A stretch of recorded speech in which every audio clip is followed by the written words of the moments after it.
Good evening everyone, मैं engineer Raghavan Singh बढ़ाना आपके अपने YouTube channel JSM GS study point में स्वागत करता हूं। आज हमारे समक्ष उपस्थित है हमारे बड़े भाई समान सुनील शर्मा जी, जो वर्तमान में महिला एवं बाल विकास परियोजना अधिकारी पद पर ग्वालियर में पदस्थ हैं। आज हम जानेंगे उनकी जर्नी के विषय में कि उन्होंने किस प्रकार से ग्रामीण परिवेश में रहकर जो संघर्ष किया है और हम सबके प्रेरणा स्रोत हैं। मैं स्वयं उनसे बहुत ज़्यादा इंस्पायर हूँ और मैं उनकी जर्नी को जानना चाहता हूँ, आप लोग भी जानें और उन्होंने किस प्रकार से इस पद तक पहुँचे और एक शिखर पद तक गए और एक उदाहरण पेश किया। तो सर से ही जानेंगे उनकी जर्नी। Thank you Raghavendra. सबसे पहले तो मैं आपको धन्यवाद देना चाहूँगा कि आपने ये जो अभ्यर्थियों के लिए जो तैयारी कर रहे हैं, ख़ास करके सिविल सर्विसेज और मध्य प्रदेश स्तर पर जितने भी एग्ज़ामिनेशंस होते हैं, उनके लिए आपने एक अच्छा प्रयास यहाँ से किया हुआ है यूट्यूब चैनल के माध्यम से। और आपका जो शिखर तक जो शिखर पथ जो आपने कार्यक्रम प्रारंभ किया है, ये काबिल तारीफ़ है। इसमें काफ़ी सारे ऐसे लोग मुझ जैसे अभ्यर्थी आएंगे जो बताएंगे कि किस तरीके से कोई भी एक साधारण सा लड़का जिसके अंदर एक आगे बढ़ने की चाह हो, दिल में एक आशा हो, वो किसी भी पद पर पहुंच सकता है। तो जहाँ तक आपने कहा कि मेरी जर्नी कैसे रही, तो मैं आपको बताना चाहूँगा कि मैं ग्रामीण परिवेश में पला बड़ा हूँ। मेरी जो शुरुआती शिक्षा है वो शासकीय विद्यालय से हुई और जैसा कि सभी लोग जानते हैं कि शासकीय विद्यालयों में उतनी सुविधाएं नहीं होती हैं, खास करके ग्रामीण परिवेश में शिक्षकों का भी अभाव होता है, अच्छा इंफ्रास्ट्रक्चर नहीं होता। लेकिन अगर आपके अंदर लगन हो तो आप किसी भी परिस्थिति में रह करके आगे बढ़ने का प्रयास कर सकते हैं। सर, आपकी जो स्कूलिंग हुई है वो ग्रामीण परिवेश में हुई है सर? बिल्कुल बिल्कुल, ग्रामीण परिवेश से मैं आगे मैंने शिक्षा प्राप्त की है। अपनी प्रारंभिक शिक्षा मेरी ग्रामीण परिवेश की है। तो आप कहाँ से बिलोंग करते हैं सर?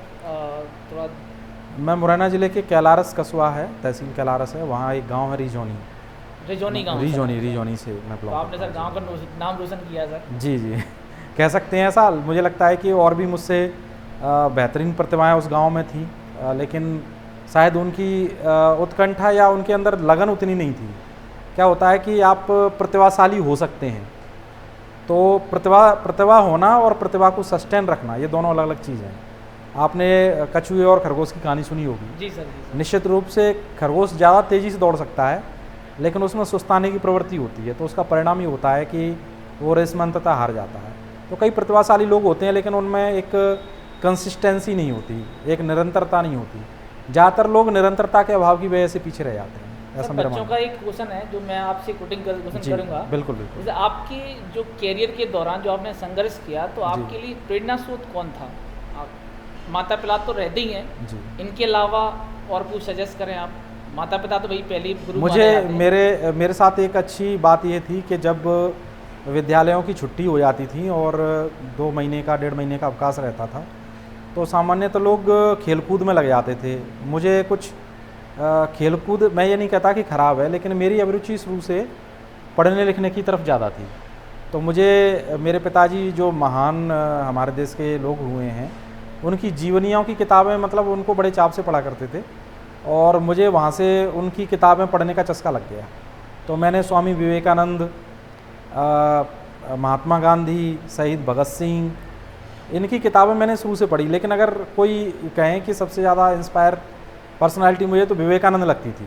अच्छा। हाँ, और उनका स्वामी विवेकानंद, उनकी एक लाइन थी जो आज भी मेरे दिलो दिमाग में रची बसी है। वही मैंने पढ़ी बचपन से और वो मेरे बहुत दिल के करीब है कि उठो जागो और तब तक चलते रहो जब तक कि आप अपना अंतिम लक्ष्य प्राप्त नहीं कर लेते।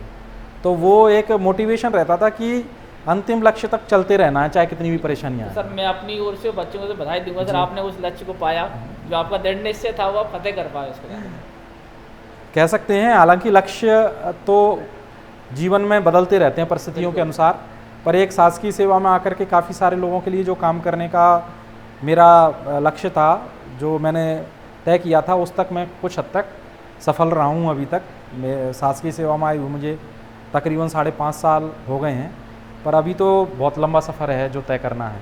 नहीं, यानी कि सर का कहना ये है कि अभी मंजिल पा ली है लेकिन पूर्ण रूप से नहीं है अभी। हाँ, पूर्ण अभी अंतिम मंजिल जिसे कह सकते हैं, नहीं वो अभी प्राप्त तो नहीं है। संघर्ष जारी है। संघर्ष जारी है तो आप जी। इनसे सीख सकते हैं कि किस प्रकार से रुकना नहीं है जब तक मंजिल की ओर हम प्रस्थान करके पहुंचना चाहें। जी। तो सर आपने चूँकि पीएससी का पेपर क्वालिफाई किया है और आपने वर्तमान में एक अच्छी पोस्ट हासिल की है, जी। तो सर उसमें आपने कितने अटेम्प्ट लिए, क्या इसकी जर्नी रही, थोड़ा उसके थोड़ा बच्चों को देखिए, बातें मैंने ग्रेजुएशन ही इस पर्पज़ से किया था कि मुझे सिविल सर्विसेज में जाना था। राघवेंद्र जी, मैं आपको बताना चाहूँगा कि मेरा बैकग्राउंड जो था, मैंने 12वीं तक बायोलॉजी से मैंने किया हुआ था, साइंस बैकग्राउंड से था मैं। और उसके बाद मेरे जो काफ़ी सारे दोस्त थे, उन्होंने मेडिकल लाइन चुनी या फिर वो बीएससी की तरफ चले गए। पर मैं, चूँकि उस दौरान ये माना जाता था कि जीएस में जो है ज़्यादातर पार्ट आर्ट्स स्ट्रीम का होता है, history, geography, economics, political science, constitution, ये सब चीज़ें। तो मैंने उसी आधार पर ग्रेजुएशन किया। महारानी लक्ष्मीबाई कॉलेज ग्वालियर मेरा MLB कॉलेज मेरा उस समय मैंने एडमिशन लिया बायो का स्टूडेंट होने के बाद, और पूरे क्लास में मेरी 3rd रैंक थी, मतलब कि I was the 3rd topper of school. उसके बावजूद भी मैंने आर्ट स्ट्रीम ली। तो मतलब मेरा ये था कि भाई मुझे इस तरफ जाना है, तो मैंने ग्रेजुएशन का भी फील्ड फिर वही चुना। नहीं तो मैंने देखा है सर, जो 12th क्लास के में जो मैथ लेता है स्टूडेंट, जी जी और जो इंजीनियरिंग करता है, और वो एक बच्चा आर्ट से यानी BA करता है, तो वो सोचता है कि यार ये व्यक्ति निल है और मैं बहुत आगे हूँ, तो यानी आपने वो गलत सिद्ध कर दिया सर। कह सकते हैं। देखिए, क्या है कि आपका तरीका कुछ भी हो सकता है, अंतिम परिणति तो लक्ष्य की प्राप्ति ही है। रास्ते कई हो सकते हैं, लेकिन वही है। तो मेरा रास्ता कुछ इस तरीके का था कि मुझे पहले से तय करना था कि मुझे सिविल सर्विसेज के फील्ड में जाना है। एक और कारण भी था, मेरे पिताजी जो थे वो गांव में सरपंच थे। तो जो बड़े बड़े जो प्रशासन के अधिकारी हैं, खास करके तहसीलदार साहब और पटवारी वगैरह, ये लोग आते रहते थे मेरे घर पर। तो मैं उन्हें देखता था कि ये लोग कितने, जब ये लोग आते हैं तो कितने सारे लोग गांव के आ जाते हैं, और कुछ लोगों का तो जीवन मतलब इन्हीं के हाथों से संचालित होता है। किसी का खेत, किसी की मेड़, किसी का कुछ, ये लोग एक कलम से कर जाते थे। तो मुझे लगता था कि सोचिए ये लोग कितना मतलब काम कर सकते हैं, तो अगर मैं भी इस तरफ जाता हूँ तो मैं कुछ कर सकता हूँ। बस ये एक था और लक्ष्य था, और चले आए इस फील्ड में। मैं आज ये उम्मीद करता हूँ कि जो बच्चे आपको सुन रहे हैं जी, क्योंकि आप भी प्रशासनिक पद पर हैं, जी, तो वो भी आपसे मार्गदर्शन लेकर वो भी एक इतिहास रचेंगे आगे चल के। जैसे कि आपने कहा कि गांव में तहसीलदार साहब आते थे, उनको देखकर मुझे लगा कि आपको क्या करना चाहिए, बिल्कुल तैयारी करना चाहिए। बिल्कुल। तो भैया, तो आपसे तो बहुत लोग जुड़ने वाले हैं आज, बिल्कुल। तो वो भी कुछ ना कुछ आगे बढ़ेंगे, ऐसी भविष्य में कामना है हमारी। मैं बिल्कुल, मुझे जब भी अवसर प्राप्त होता है, मैं मूल रूप से, मैं राघवेंद्र जी बताना चाहूँगा कि मैं मूल रूप से शिक्षक ही हूँ।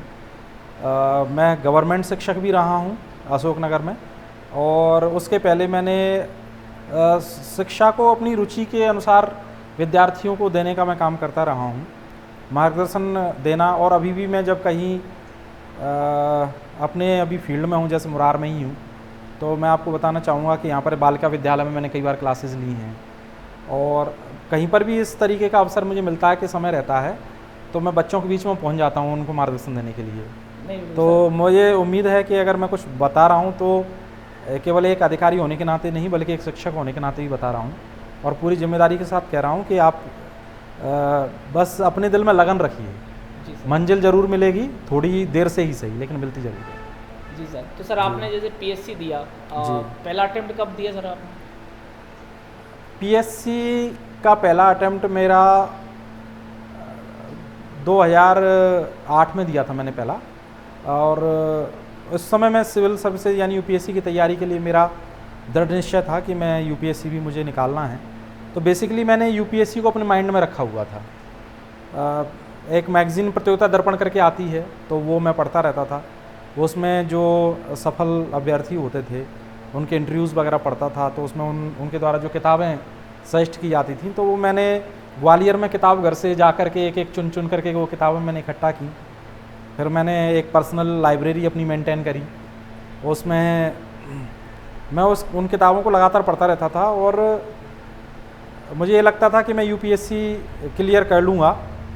और आपको मैं बताना चाहूँगा कि मैंने यूपीएससी के 3 प्रीलिम्स क्लियर किए, और 2 मेंस क्लियर किए। मतलब मुझे यूपीएससी में 2 बार साक्षात्कार का अवसर भी प्राप्त हुआ। 2 बार आपने इंटरव्यू दिया मैंने यूपीएससी का। लेकिन मुझे लगता है कि उसमें थोड़ा सा एक पॉलिशिंग जो होता है कि आंसर राइटिंग कैसे करनी है, उसका एक अभाव रहा। आज ऑनलाइन आप देख सकते हैं कि अगर आपको कुछ स्टडी मटेरियल चाहिए तो आपको रेडीमेड उपलब्ध है। लेकिन अगर मैं बात करूं आज से 2008, 9, 10, 11, 12 इस तरफ जो आपका दौर रहा। मेरा दौर रहा, हाँ, हाँ। उस दौरान इस तरीके का ऑनलाइन मटेरियल या कंटेंट नहीं होता था। लोगों को थोड़ा सा नेट के बारे में इतनी अवेयरनेस भी नहीं थी जितनी कि आज है। तो सोशल मीडिया वगैरह का इतना ज़्यादा इम्पैक्ट हम पर नहीं हुआ था, किताबें ज़्यादा रहती थी। तो जो एक पॉलिशिंग होती है कि आंसर राइटिंग कैसे करना है, क्या है, वो हम अपने स्तर पे ही करते रहे, प्रयास करते रहे। मुझे लगता है कि थोड़ा सा उस समय अगर मेरी प्रैक्टिस और बेहतर हो सकती थी तो शायद मैं यूपीएससी में सिलेक्ट हो जाता। नहीं सर, आपने फिर भी हमें इस बात का गर्व है, आपने 2 बार इंटरव्यू दिया जी यूपीएससी जी का। जी जी तो ये देखो सर, क्या होता है, कभी किस्मत भी है जी। कहीं ना कहीं, लेकिन आपने प्रयास किया, बिल्कुल इसके लिए हम बिल्कुल आपको बधाई देंगे सर। जी जी जी। तो ये सर जो भी परीक्षार्थी अभी सुन रहे हैं आपको, जी। तो उनके लिए क्या है कि आप एक बार मान लो कोई लक्ष्य किया आपने जी। और उसमें आप कहीं असफल हो गए, तो कुछ लोग क्या है डिप्रेशन में आके उस लाइन को छोड़कर चले जाते हैं, क्विट कर जाते हैं। जी। क्योंकि आपने नहीं किया, आपने पीसीएस निकाला और आपने एक पोस्ट हासिल की, तो एक आप प्रेरणा स्रोत है उन बच्चों के लिए। जी। तो इसके लिए आप क्या सजेस्ट करेंगे बच्चों को? देखिए, हम लोग इंसान हैं और असफलता से डिप्रेशन आना स्वाभाविक है।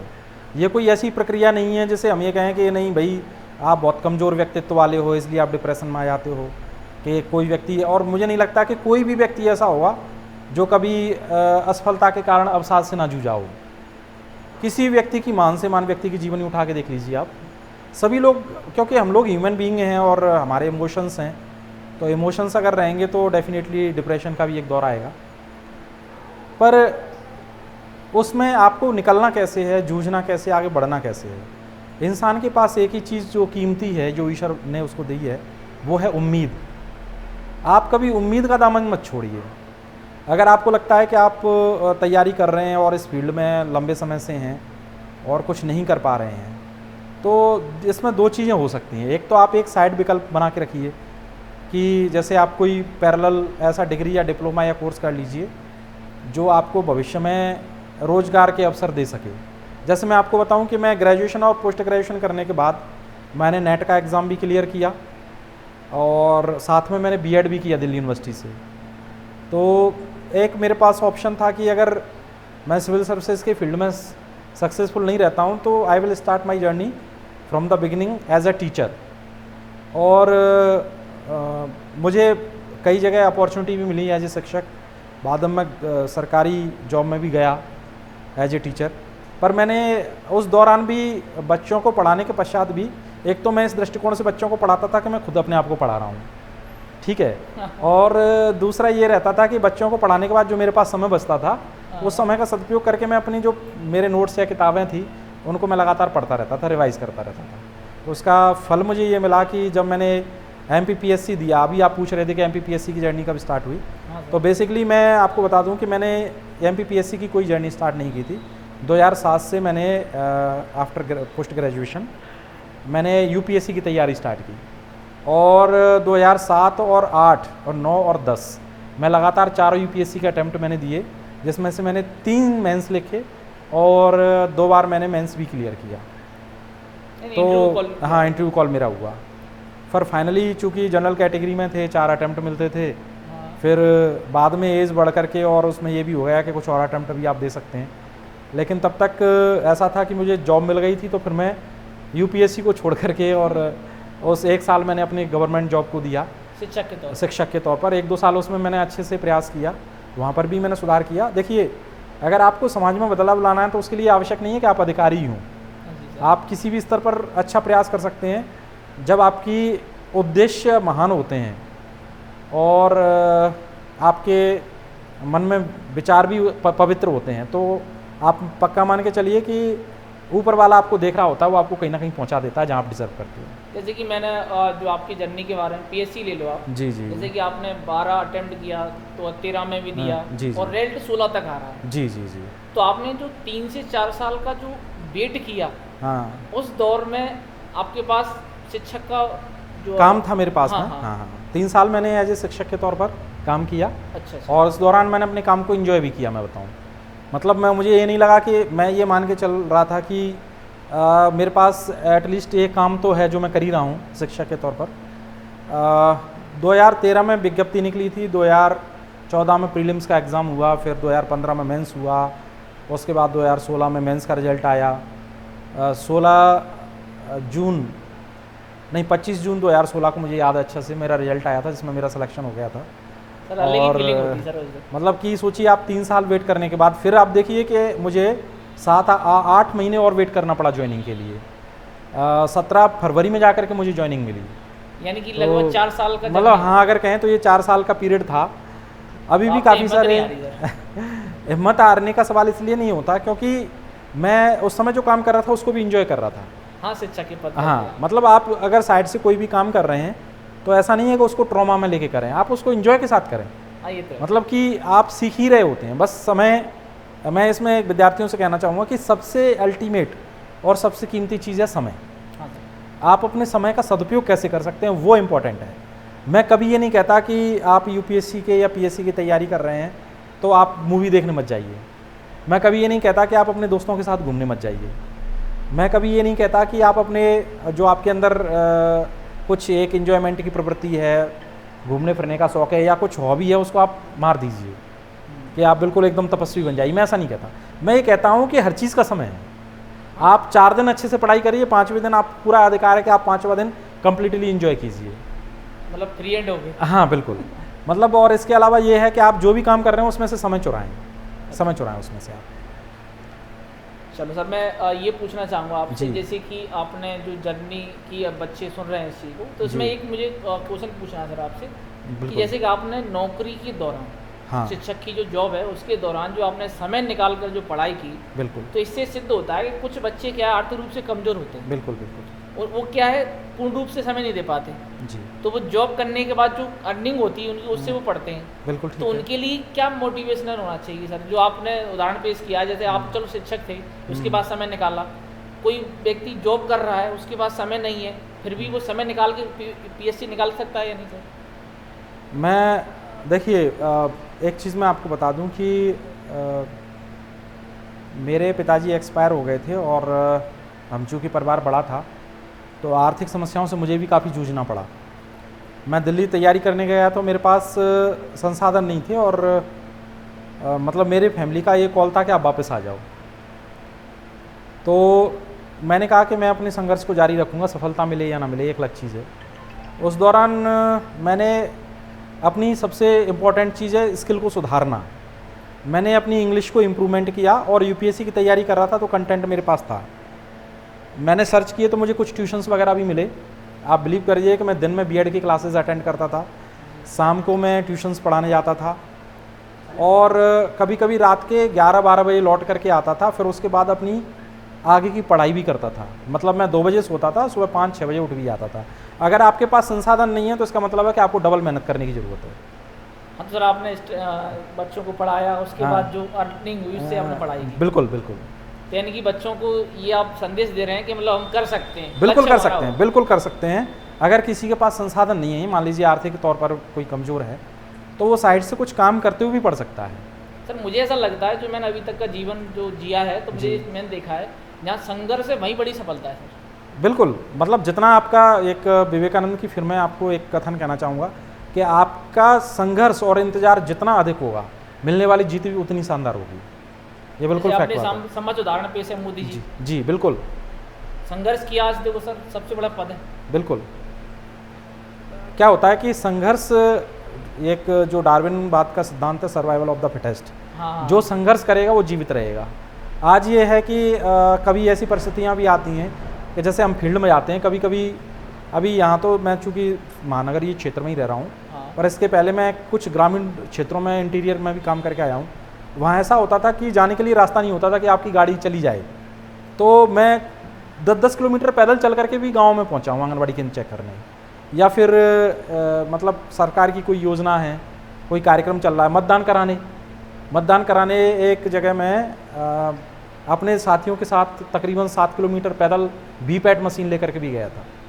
तो ये चीज़ ऐसी है कि हमने चूँकि गाँव में खेतों में भी काम किया है, ग्रामीण पृष्ठभूमि के रहे हैं, तो सर, हम मुझे ऐसा आवश्यकता है तो कहीं भी जा सकते हैं। बिल्कुल सर।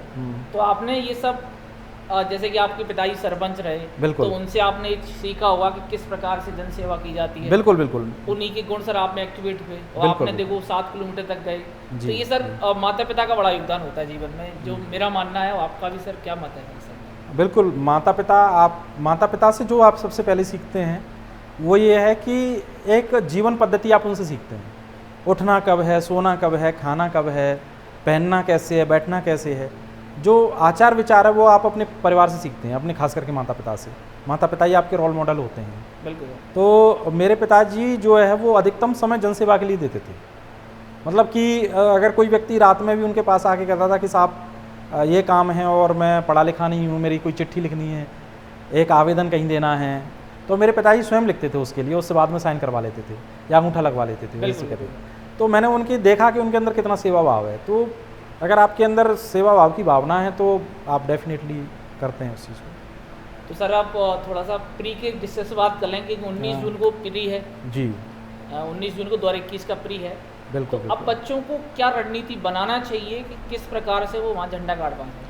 देखिए, सबसे पहले तो ये एग्ज़ाम का पैटर्न जरूर है। प्री का एग्ज़ाम जो होता है बेसिकली स्क्रीनिंग एग्ज़ाम है। उनमें से उन लोगों को चुनिंदा लोग छांटने हैं जो मेंस दे सकें और फिर बाद में इंटरव्यू क्लियर करके मतलब जो फाइनल पोस्ट है वो प्राप्त कर सकें। तो ये एक बेसिकली आपके व्यक्तित्व की रणनीति है। तो सबसे पहले आप ये देखिए कि प्रीलिम्स जो पीएससी का तरीका वो क्या है, स्क्रीनिंग कर रहे हैं कि किन्हें लेना है, किनको छोड़ना है।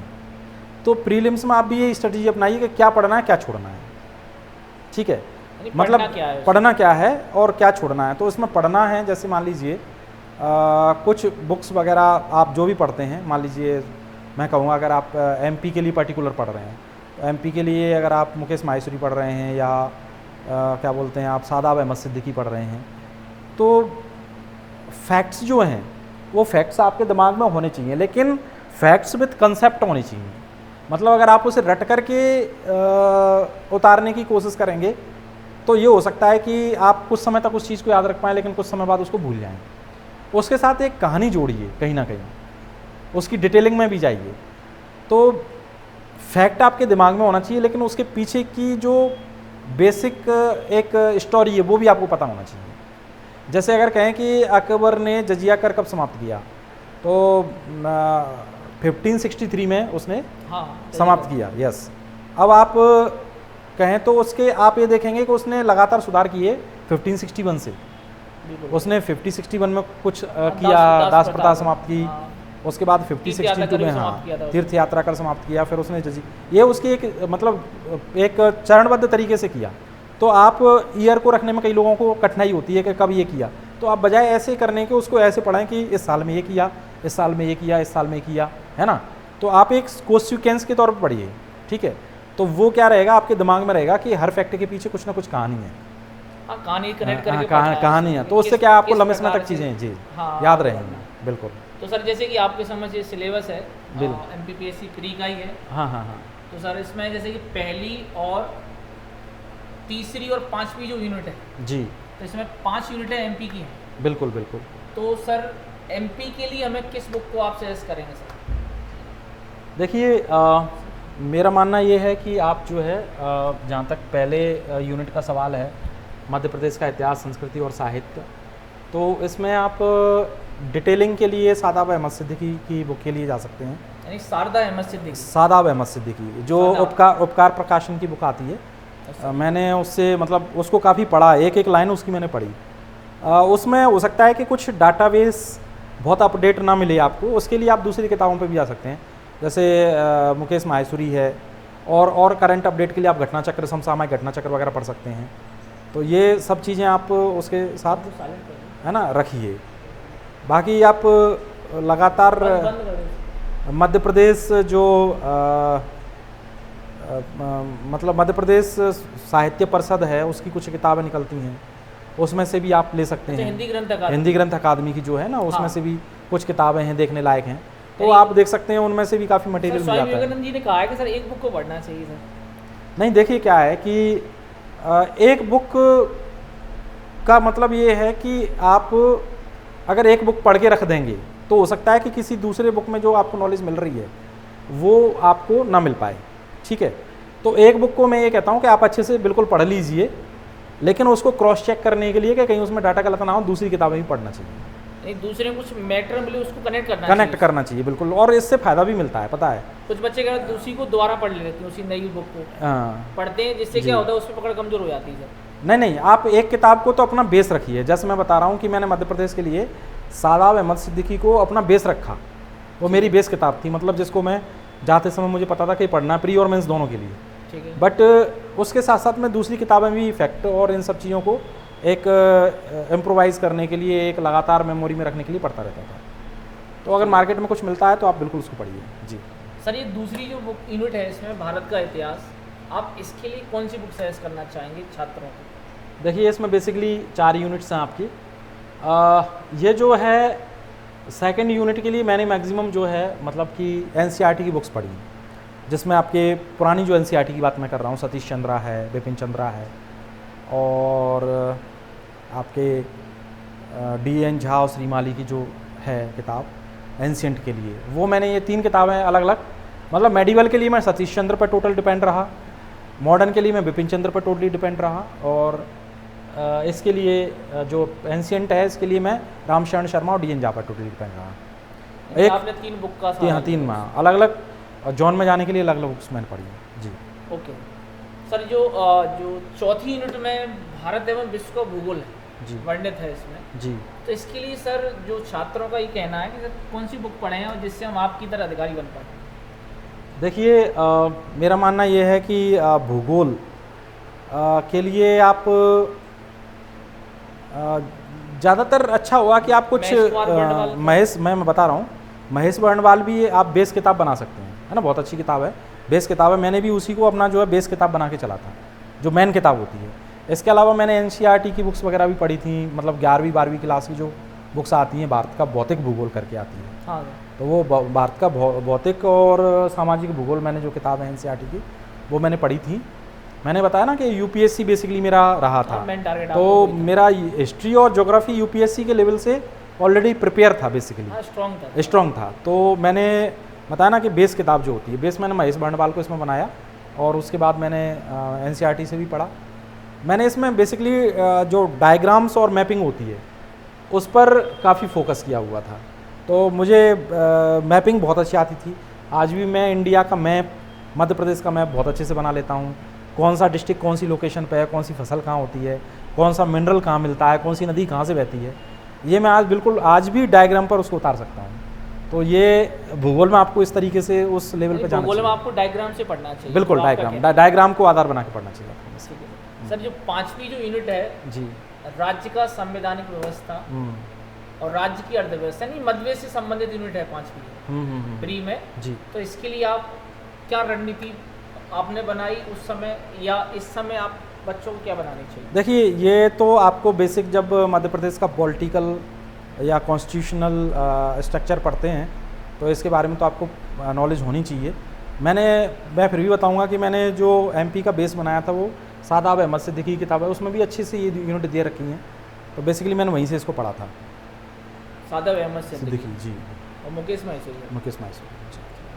सर, एक संविधान की 6वीं यूनिट है भारत का संविधान जी, तो इसके लिए जो प्री देने वाले सहपाठी हैं, हाँ, जो हमारे हम सबके, तो उन लोगों को भाई क्या करना चाहिए सर इस संदर्भ? देखिए, ये मार्गदर्शन देंगे सर?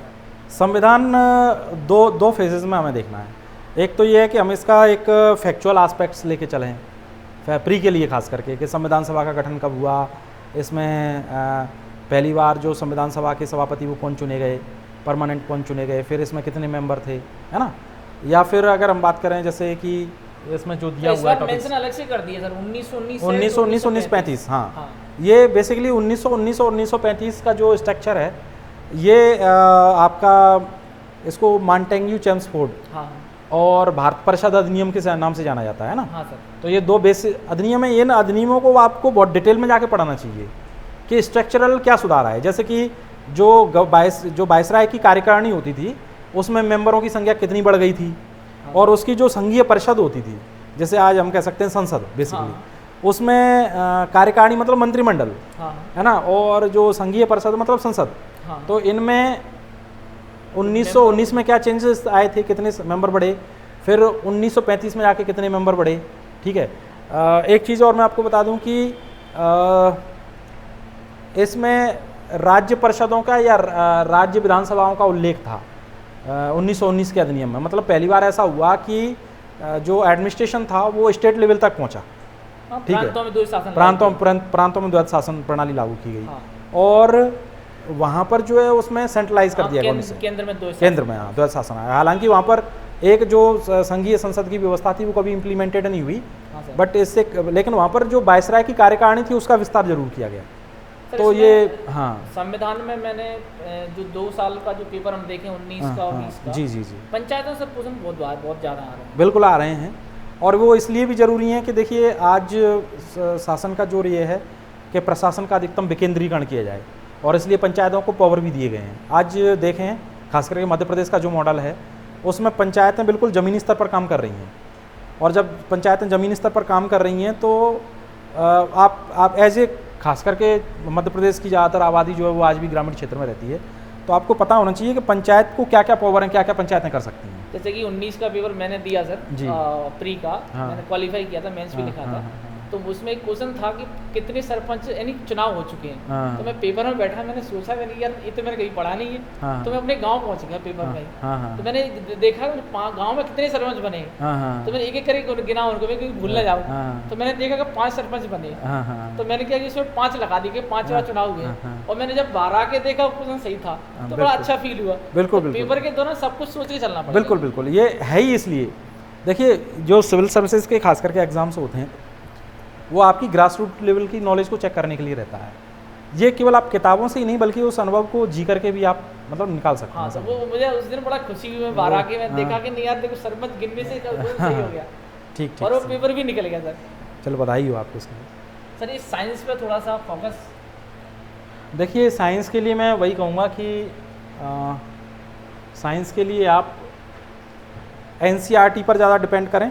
तो एनसीईआरटी की खास करके पुरानी बुक्स हैं, और इसके अलावा एक विवास पैनोरमा करके एक बुक आती थी दिल्ली से, उसमें विज्ञान और प्रौद्योगिकी के नाम से उसका चलता था, साइंस एंड टेक। हाँ साइंस एंड टेक वाला जो पोर्सन है। तो मैंने ज़्यादातर यूपीएससी के दौरान उसी को तैयार किया था। तो मेरे बेसिक्स थे, दूसरा मेरा बायो से था, तो मैं साइंस पढ़ के ही आया था। स्ट्रॉन्ग ही था, स्ट्रॉन्ग था मेरा, तो मतलब कि मुझे ज़्यादा दिक्कत नहीं हुई। तो आपके लिए प्लस पॉइंट था। प्लस पॉइंट था वो मेरे लिए, है ना। तो ये आप पढ़ सकते हैं।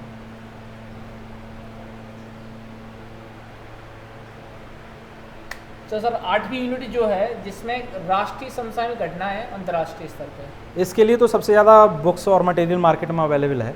खास करके मैं ये कहूँगा कि आप रेगुलर न्यूज़पेपर पढ़िए, और न्यूज़पेपर में ये मत पढ़िए कि किसने किसका मर्डर किया, कहाँ चोरी हो गई, है ना। अखबार में जो मैं देख रहा हूँ सर, जो कौन सा पेज पढ़ना चाहिए? सेकंड पेज एक तो एडिटोरियल वाला पेज पढ़ें आप, एक संपादकीय वाले से शुरू करें। ठीक है, संपादकीय वाला पढ़ें, उससे क्या है आपके कंसेप्ट थोड़ा सा क्लियर होंगे, आपकी सोचने की क्षमता बढ़ेगी, लेखक के विचार और लेखक के विचार वो आप पढ़ें। Front page sir, front page पढ़ें, फ्रंट पेज पढ़ें, थर्ड पेज पढ़ें, उसके बाद स्पोर्ट्स और गेम्स वाला पेज पढ़ें, इकोनॉमी वाला जो एक अंतर्राष्ट्रीय स्तर, अंतर्राष्ट्रीय वाला वो पेज भी पढ़ें। मतलब कि लोकल वाला है वो आप छोड़ दें, जो एग्जाम से मतलब नहीं है उसमें सर इधर उधर की जो खबरें। हाँ, ठीक नहीं है सर। हाँ ठीक। सर जो 9वीं यूनिट है उसके लिए क्या मानदंड है? सूचना है वो संचार प्रौद्योगिकी, ये बेसिकली आप मंथन की और वो विवास पैनोरमा की आप ले सकते हैं। परीक्षा मंथन, परीक्षा मंथन, यस परीक्षा मंथन सबसे बेस्ट। परीक्षा मंथन और विवास पैनोरमा, उसी को रिवीजन करना है, उसी को रिवाइज करना है। और सर ये जो लास्ट जो यूनिट है 10वीं यूनिट जो है इसमें आयोग, इसके लिए सर आप क्या सजेस्ट करेंगे? अब इसके लिए देखिए क्या है कि ये शायद नए सिलेबस में जोड़ी हाँ, नए सिलेबस जोड़ा गया है आयोग वगैरह। ये मैंने ये सब चीज़ें पढ़ रखी हैं, क्योंकि ये पहले पूरे सिलेबस का संवैधानिक जो व्यवस्था है उसमें हुआ करता था, राजनीतिक और संवैधानिक व्यवस्था में। तो इसमें लक्ष्मीकांत आई थिंक सर्वश्रेष्ठ है, उनके फैक्ट्स और वो सब चीज़ें वो लगातार एडिट करते रहते हैं। तो मेरे ख्याल से आपको लक्ष्मीकांत के आयोग के लिए लक्ष्मीकांत वगैरह पढ़ना, आपको लक्ष्मीकांत पढ़ना चाहिए। यस। तो सर आपने जो 10वीं यूनिट पर जो बच्चे विचार रखे बच्चों के समझ, जी इसके लिए मैं आपका धन्यवाद अर्जित करूंगा सर। Thank you. और सर आप यहाँ पर आए, आपके द्वारा बच्चों को मोटिवेशन मिला, तो मैं GSM GS स्टडी पॉइंट की ओर से आपको धन्यवाद, बड़े भाई समान है हमारे। मैं भी आपसे मार्गदर्शन लेता रहता हूँ, बिल्कुल और जब भी मुझे ज़रूरत होती है मैं आपको कॉल करता हूँ, हाँ इंटरव्यू के विषय में या जो भी है, तो आप मेरे लिए बिल्कुल प्रेरणा स्रोत हैं, और मेरे लिए बड़ा गर्व का विषय है कि मैं आपके साथ यहाँ खड़ा होकर मैं इस इंटरव्यू कर रहा हूँ सर। आपको भी राघवेंद्र बहुत बहुत धन्यवाद, और मैं यही उम्मीद करूँगा कि आप ऐसे ही और अच्छा काम करते रहें, अधिक से अधिक प्रतिभागियों को अपने चैनल से जोड़ें, ज़्यादातर लोगों के ज़्यादा से ज़्यादा लोगों तक अपनी बात पहुँचाएँ, लोगों को आपका जो कार्यक्रम है शिखर पथ इस पर और अच्छे लोगों को लेकर के आएँ। और साथ ही आपको मैं ये बधाई दूंगा कि 2000 मेंस आपका जल्दी हो, और उसमें आप भी अधिकारी के तौर पर चयनित होकर के साथ में काम करें। सर देखते हैं सर, ईश्वर चाहेगा तो पहुँचेंगे वहाँ तक। बिल्कुल। लेकिन अब जब सर एक लास्ट संदेश आपकी ओर से, ये शिखर पथ पर जो आप पहुँचे हैं, बच्चों को क्या रणनीति अपनानी चाहिए, कितने घंटे पढ़ना चाहिए जिससे वो भी शिखर पथ तक पहुँचें और उनको भी इस सीरीज में शामिल किया जाए? देखिए, सबसे पहले मैं आपको बता दूं कि मतलब घंटे का कोई वैज्ञानिक आधार नहीं है। मतलब ये बिल्कुल ऐसा है कि आपकी ग्रास्पिंग पावर कैसी है, किसी की जो एब्जॉर्ब करने की क्षमता होती है किसी चीज़ को सीखने की, वो फास्ट होती है, कोई धीरे धीरे सीखता है। तो ये तो आप अपने हिसाब से तय कीजिए कि आप कितने समय में चीज़ों को जल्दी से ग्रहण कर सकते हैं। तो मैं ये कहूँगा कि आप बढ़िया अच्छे से योग कीजिए, भ्रामरी प्राणायाम कीजिए, अपनी जो मानसिक क्षमता है उसका विस्तार कीजिए, चीज़ों को जल्दी से ग्रहण कीजिए, और जब पढ़ें तो केवल सिर्फ पढ़ें। मतलब कि ये नहीं कि आप पढ़ रहे हैं और आपका दिमाग फेसबुक पर भी है, व्हाट्सएप पर भी है, आपका दोस्त में इंस्टाग्राम पर भी है, तो इन सब चीज़ों पर नहीं। जब आप केवल पढ़ रहे हैं तो सिर्फ पढ़ाई पर ध्यान दें, और जब आप कंसंट्रेशन के साथ पढ़ेंगे तो मैं कहता हूँ कि आपकी चीज़ों को ग्रहण करने की क्षमता बढ़ेगी और आपका समय बचेगा। ठीक है सर, धन्यवाद। बहुत बहुत धन्यवाद। जय हिंद, जय भारत।